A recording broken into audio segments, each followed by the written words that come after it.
Hello guys, नमस्ते, प्रणाम। हम आप लोग को आज बहुत ही सुंदर एक बेटी का शादी का गीत सुना रहे हैं। अगर पसंद आए तो लाइक कमेंट और सब्सक्राइब कीजिएगा।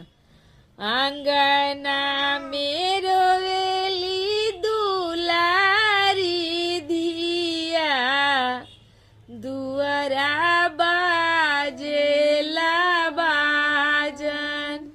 आंगना मेरो वेली दुलारी धिया, दुआरा बाजता बाजन। मंगिया में सिंदूरा लगाई के बिहने ले जइए राजा।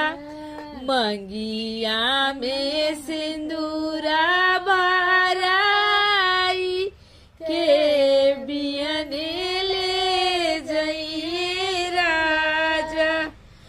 आंगना मेरो वेली दुलारी दिया, दुआरा बाजता बाजा। मंगिया में सिंदूर